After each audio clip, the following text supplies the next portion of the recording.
Kisah Para Rasul bab 25 ayat 19 memperlihatkan percakapan antara Gubernur Festus kepada Raja Agripa. Tetapi mereka hanya berselisih paham dengan dia tentang soal-soal agama mereka dan tentang seorang bernama Yesus yang sudah mati. Sedangkan Paulus katakan dengan pasti bahwa ia hidup. Saudara-saudari terkasih, di video sebelumnya kita sudah membahas satu hal penting. Yesus itu nyata, dia tokoh sejarah. Dia makan, dia haus, dia mengajar, dan akhirnya dia dihukum mati. Titik. Secara sejarah, cerita seharusnya selesai di situ. Guru yang kalah, murid yang lari ketakutan. Tetapi kenyataannya, cerita ini justru meledak setelah kematiannya. Pertanyaannya sederhana. Bagaimana mungkin seorang tukang kayu dari desa kecil yang mati disalib tiba-tiba diakui sebagai Tuhan oleh orang-orang terpelajar di Yunani dan Roma? Hari ini kita akan masuk ke bagian kedua dari pemikiran Dr. Cletus Grunen. Bagaimana para pengikut Yesus pertama kali merumuskan siapa sebenarnya guru mereka. Dan prosesnya tidak seinstan yang kita bayangkan. Masih banyak orang berpikir kalau teologi tentang Yesus itu turun dari langit seperti buku manual yang sudah jadi. Padahal tidak begitu. Dr. Grunen menekankan satu hal. Titik nol dari semua ajaran tentang Yesus adalah pengalaman Paskah. Paskah adalah momen di mana murid merasa yakin kalau Yesus itu hidup kembali, dan keyakinan itu mengubah segalanya. Bayangkan, Anda baru saja menonton film dengan plot twist yang luar biasa di akhir. Apa yang Anda lakukan? Anda pasti akan mengingat kembali adegan-adegan di awal film, kan? Oh, pantas saja tadi dia bilang begitu. Atau, oh sekarang aku baru paham kenapa dia melakukan itu. Itulah yang terjadi pada umat perdana. Mereka melakukan kilas balik setelah mengalami pengalaman kebangkitan Yesus. Mereka melihat kembali masa lalu Yesus lewat kacamata Paskah. Tanpa Paskah, Yesus mungkin cuma bakal jadi catatan kaki di sejarah Yahudi sebagai nabi yang malang. Tapi karena Paskah, mereka mulai sadar ini bukan manusia biasa. Iman mereka bukan lahir dari riset perpustakaan yang dingin. Iman mereka lahir dari perjumpaan yang menggetarkan jiwa mereka. Nah, setelah mereka yakin Yesus itu sesuatu yang lebih, mereka punya masalah baru, masalah komunikasi. Perintah Yesus kepada mereka sesuai Matius 28 ayat 19 sampai dengan 20. Karena itu pergilah, jadikanlah semua bangsa muridku dan baptislah mereka dalam nama Bapa dan Anak dan Roh Kudus. Dan ajarlah mereka melakukan segala sesuatu yang telah kuperintahkan kepadamu. Bagaimana menjelaskannya ke orang lain? Buat orang Yahudi, ya mereka akan cari istilah di kamus Yahudi. Mereka panggil Yesus dengan sebutan Mesias. Tetapi ada masalah kecil di situ. Di benak orang Yahudi waktu itu, Mesias itu harusnya pahlawan perang yang mengusir penjajah Romawi. Yesus, dia malah mati di salib. Nggak ada keren-kerennya buat ukuran pahlawan perang saat itu.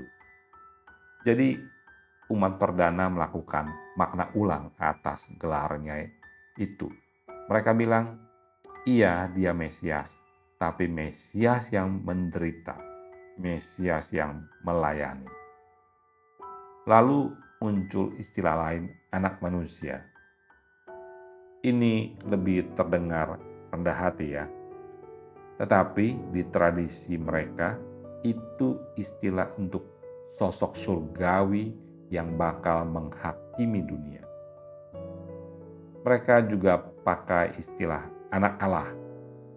Awalnya ini cuma gelar buat raja yang dekat dengan Tuhan. Tapi lama-lama maknanya makin dalam, makin intim. Gelar-gelar itu ibarat baju. Umat perdana coba memakaikan baju terbaik yang mereka punya ke Yesus. Tetapi Yesus selalu lebih besar dari baju apapun yang mereka sediakan.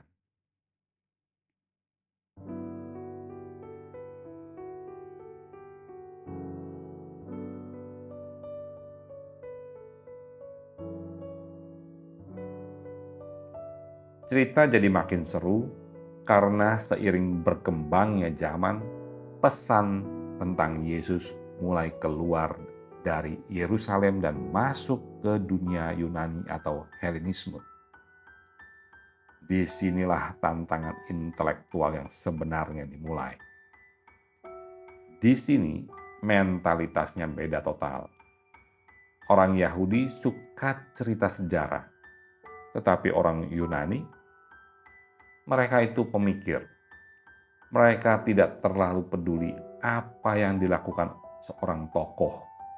Mereka lebih peduli apa hakikat dari orang ini. Di Yerusalem, orang percaya Yesus karena apa yang dia buat. Di Yunani atau Athena, orang mau percaya kalau mereka tahu siapa Yesus sebenarnya. Para murid Yesus mengalami pergulatan besar di sini. Istilah Mesias tidak populer di warga Athena. Bagi mereka, Yesus dari Nazaret hanyalah orang asing dari negeri jajahan. Disinilah umat perdana mulai menggunakan istilah seperti Kyrios, Logos. Ada beberapa perubahan dari gelar-gelar ini. Yang pertama, Kristus. Dari gelar menjadi nama. Di Yerusalem, Kristus dari kata Mesias adalah sebuah jabatan. Artinya sang raja penyelamat yang diurapi. Tapi bagi orang Yunani, mereka tidak punya harapan akan raja Yahudi. Akhirnya kata Kristus pelan-pelan kehilangan bobot jabatannya dan berubah menjadi nama diri, Yesus Kristus. Ini menarik karena bagi dunia luar, Yesus bukan lagi sang Mesias, tetapi sosok personal bernama Yesus Kristus. Yang kedua, Kyrios atau Tuhan. Sebuah pernyataan politik. Gelar yang paling meledak di dunia Yunani adalah Kyrios atau Tuhan. Di tradisi Yahudi, Kyrios dipakai untuk menyebut nama Allah. Tapi di dunia Yunani, Kyrios itu gelar untuk kaisar Roma atau dewa-dewi. Jadi, waktu umat perdana berani bilang Yesus adalah Kyrios, mereka sebenarnya sedang melakukan pemberontakan iman yang sangat berani. Mereka mau bilang, loyalitas kami bukan pada kaisar yang mengaku Tuhan, tapi pada Yesus yang benar-benar Tuhan. Di telinga orang Yunani, gelar ini menegaskan bahwa Yesus memiliki kuasa ilahi melampaui segala penguasa dunia. Yang ketiga, anak Allah, manifestasi ilahi. Orang Yunani sudah biasa dengan konsep anak dewa dalam mitologi mereka. Tetapi Dr. Grunen mencatat sebuah pergeseran penting di sini. Orang Yahudi melihat hubungan Yesus dan Allah secara dinamis, berdasarkan perbuatan. Tetapi orang Yunani melihatnya secara statis atau esensial. Bagi orang Yunani, Yesus adalah anak Allah. Berarti dia adalah penampakan Tuhan di muka bumi. Dia bukan cuma wakil, tetapi wujud dari ilahi yang turun ke dunia. Keempat, logos atau firman. Ini jembatan intelektual. Gelar ini adalah senjata utama untuk merangkul para filsuf. Dalam filsafat Yunani, logos adalah akal budi yang mengatur jagat raya. Penulis Injil Yohanes memakai istilah pada mulanya adalah logos. Dengan menyebut Yesus sebagai logos, umat perdana mau bilang kalau Yesus bukan cuma tokoh sejarah, tapi ia adalah prinsip utama yang menciptakan dan mengatur alam semesta ini. Ini adalah cara yang jenius untuk bilang bahwa iman Kristen itu masuk akal dan ilmiah secara filosofis. Yang terakhir, Soter atau juru selamat. Gelar ini sangat populer di dunia Yunani karena sering disematkan pada kaisar, raja. Bahkan dokter hebat sebagai penyelamat. Umat Kristen memindahkan gelar ini kepada Yesus sebagai juru selamat dunia. Dia bukan penyelamat politik, tetapi penyelamat yang membebaskan manusia dari kemalangan paling dalam, yaitu keterpisahan dari Allah.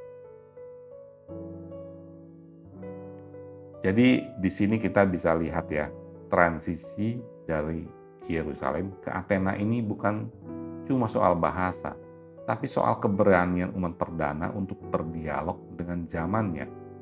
Mereka tidak mengurung Yesus di dalam budaya Yahudi saja, tetapi mereka berani memakai istilah-istilah paling bergengsi di zamannya untuk menjelaskan siapa itu Yesus.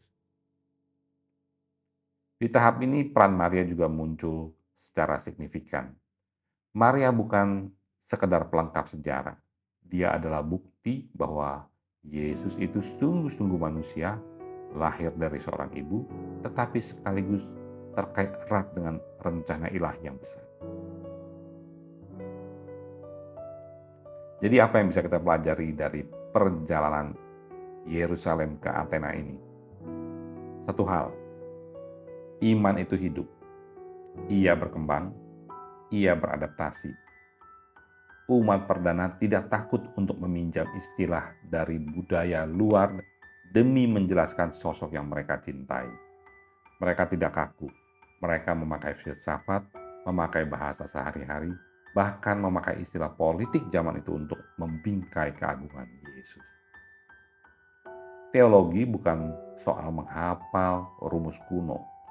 Teologi adalah upaya manusia, upaya kita semua untuk memberi nama pada sesuatu yang tak terlukiskan. Di video selanjutnya kita akan masuk ke era yang lebih panas, abad kedua dan ketiga, di mana perdebatan bukan lagi soal istilah, tetapi soal hidup dan mati. Bagaimana Yesus mulai mencari tempat di tengah-tengah para raksasa filsuf dunia. Terima kasih sudah menemani perjalanan ini. Jika ada bagian yang menurut Anda menarik, silakan tulis di kolom komentar ya. Sampai jumpa di video berikutnya.